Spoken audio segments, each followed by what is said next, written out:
저는 뒤에 부분과 관련돼 갖고 조금 중국 쪽에서 보는 시각이라든지 아니면 미중 경쟁 과정에서의 어떤 중국의 정책, 입장, 뭐 이런 중국의 어떤 변화에 대한 전망 이런 것들을 조금 더 초점을 맞춰 갖고 조금 다른 이야기를 좀 해볼 수 있도록 좀 해볼 거고요.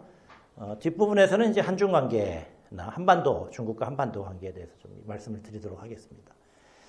제목이 이제 미중 패권 경쟁 이렇게 돼 있는데요. 제가 이제 그 제목에 괄호를 치고 전략 경쟁이라고 하나를 더 붙여놨어요.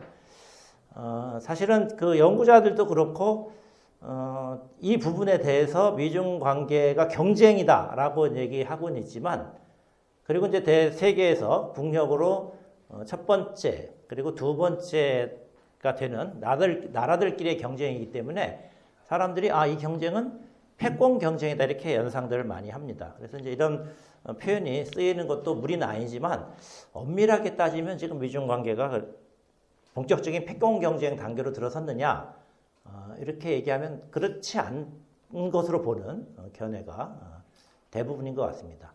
결과적으로 그 미국의 헤게모니에 영향을 미치는 이런 상황이긴 하지만, 그래도 뒤에서 제가 조금 이따 말씀드리겠지만 종합적인 국력 격차에서는 여전히 미국과 중국 사이에 차이가 있고, 더 중요한 거는 사실 중국이 지금 소위 헤게모니 또는 뭐 패권이라고 개념으로 설명할 만한 국제사회에서의 지위를 추구하느냐, 이렇게 하면 또 우리 사회에서 뭐 중국이 패권을 추구한다 이런 얘기가 되게 일반적이긴 하지만 꼭 그렇지는 않거든요. 그래서 패권 경쟁이라는 말보다는 대체로 해서 전략 경쟁이라는 이런 표현들을 많이 쓰게 됩니다. 지금 이제 미중의 어떤 경쟁의 성격에 대해서. 그래서 제가 제목을 이렇게 붙여놨고요. 그리고 아까 말씀드린 것처럼 한중 관계 조금 뒷부분에 가서 좀 말씀드리겠습니다. 이제 한중 관계가 단순히 대외 관계적인 측면에서 한중 관계도 있지만, 지금 상태 최근에 한 1, 2년 상황을 보게 되면 이 한중 관계가 한국의 국내 정치 또는 한국 사회의 어떤 변화에도 대단히 큰 영향을 미치는 변수로 작동하고 있기 때문에 그 부분을 조금 강조해서 말씀드리려고 합니다. 먼저 이제 뭐 왜 경쟁이 발생됐냐, 미중 사이에 뭐 그걸 패권 경쟁을 하든지 전략 경쟁을 하든지 그 부분을 조금 먼저 말씀을 드리겠습니다. 지금 이제 국제 질서에 대해서 지금의 상황, 국제 질서를 어떻게 규정할 수 있는가에 대해서 뭐 여러 사람들이 이제 얘기를 하고 있습니다. 과거와 다르다라는 건 명확하니까 이 달라진 것에 대해서 어떻게 설명할 것인가, 이런 이제 논의들이 진행되고 있고, 앞으로도 이런 것과 관련된 논의가 많이 진행이 될 겁니다. 근데 이제 그 중에 제가 이 표현은 뭐 그 적절하다라고 본 게, 미국에서 이제 작년이죠. 작년에 낸 어떤 보고서 중에 지금의 시기를 The End of Post Cold War Era라고 이렇게 표현한 게 있어요. 그러니까 냉전 해체 이후에 탈냉전, 우리들로 보면 탈냉전 시기가 끝났다 이렇게 이야기를 해요. 근데 사실은 이게 이제 그 개념으로 보면 아무것도 얘기를 안 해주는 개념이거든요. 탈냉전은 이게 냉전이라고 하면은 이게 양극 체제다. 미국과 소련이 경쟁하는, 미국과 소련 사이에 콜드워를 진행하고 있다. 그것이 국제 질서를 움직이는 가장 큰 변수다, 뭐 요인이다 이렇게 설명이 되지만, 탈냉전이라는 것은 뭐뭐가 아니다라는 거 아닙니까? 그러니까 아니다라는 거 말고 그게 뭐다라고 설명하는 것이 아닌 개념이에요. 근데 그것마저 끝났다고 그러니까 지금 상태는 대단히 지금 뭐라고 설명할 수 없는 이런 상황인 거죠. 제가 이제 보통 그 포스트 냉전 시기 그런 개념을 썼을 때 포스트 냉전에서 가장 중요한 특징이 뭐냐 이렇게 도출해 보면, 하나는 미국 헤게모니고 또 하나는 글로벌라이제이션, 이게 두 가지라고 말씀드릴 수 있습니다. 그러니까 제가 생각하기에는 포스트 냉전의 종결이다라는 것은 이 두 가지의 문제가 생겼다. 이것이 또는 지속되기가 상당히 힘들어진 시기다. 뭐 이런 식의 의미로도 해석할 수 있지 않을까 이렇게 생각이 됩니다. 그럼 왜 미국 헤게모니라는 것은 원래 그 냉전 시기라는 게 미국과 소련이 두 개의 극으로, 그죠? 서로 경쟁하고 대립하는 구도에서 소련이 해체됐으니까 미국이 다른 국가에 비해서 압도적인 경제적인, 군사적인, 문화적인 힘을 갖는 시기가 도래했던 거죠. 그 시기가 이제 최근까지 유지가 됐다라고 볼 수가 있고, 그리고 이제 미국이 그러한 자신의 헤게모니를 유지하고 강화시키는 수단으로 글로벌라이제이션이라는 지구화라는 어떤 그 메커니즘을 적극적으로 활용을 했는데, 이 두 개가 지속 가능하지 않게 됐다라는 것이 지금 상황, 뭐 혹시 이제 그 포스트 냉전 시기가 더 이상 지속되지 않는다고 했을 때 가장 중요한 어떤 근거가 되지 않을까 이렇게 생각이 됩니다.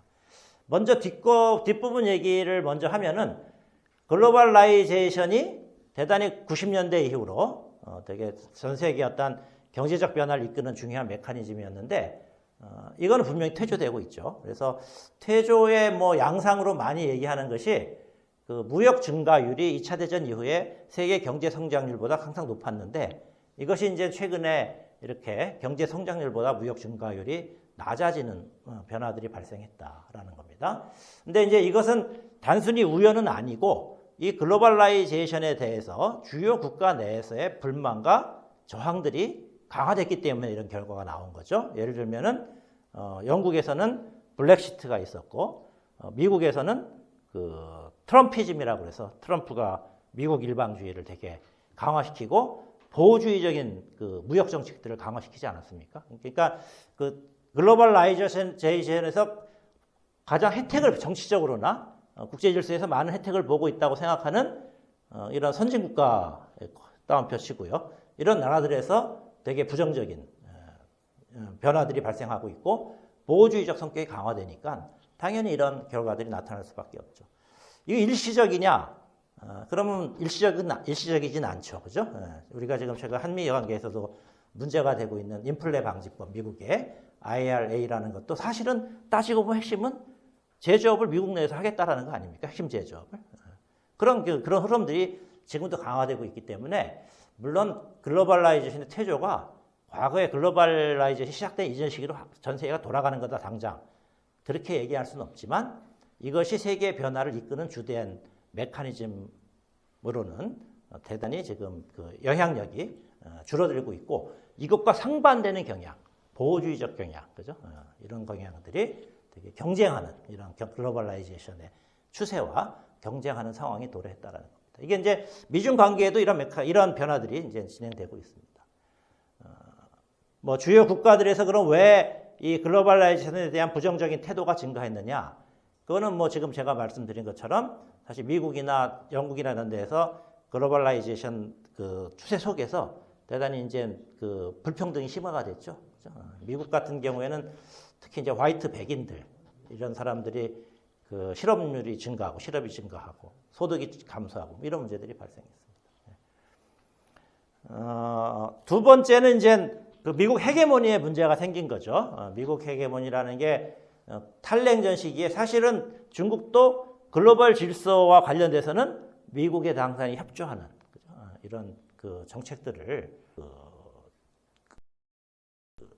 추진하고 실행해 왔습니다. 근데 이제 최근 한 몇 년 사이에 보면은 이런 대국들 사이의 경쟁, 지정학적 경쟁, 경제적인 경쟁 이런 것들이 대단히 강화되고 있죠. 그죠? 그게 이제 지금 다음에 말씀드릴 미중 관계에서 가장 두드러지게 드러나고, 사실 러시아 문제도 러시아가 경제적인 어떤 그 역량은 상당히 지금 그 줄어들긴 했지만 군사적으로는 미국과 경쟁하는 어떤 군사력들을 어느 정도는 갖추고 있고, 그 미국과 러시아의 어떤 군사적 경쟁, 지정학적 경쟁은 사실 중국과 미국의 경쟁보다도 더 일찍 시작된 측면이 있습니다. 가장 대표적인 게 이제 시리아 사태에 대해서는.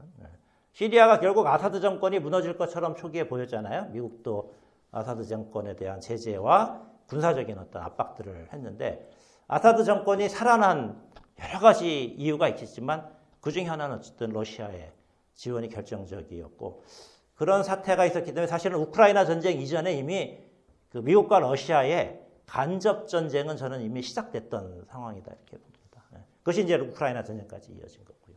그러니까 이 두 가지 축, 탈냉전 시기를 국제사회에서 보면 탈냉전 시기를 뒷받침했던 두 가지 축에 문제가 생겼고, 그것들이 과거 탈냉전 시기와 같이 계속 지속될 수는 없다라고 보기 때문에 그 탈냉전 시기는 끝났다 이렇게 이야기를 할 수가 있겠습니다.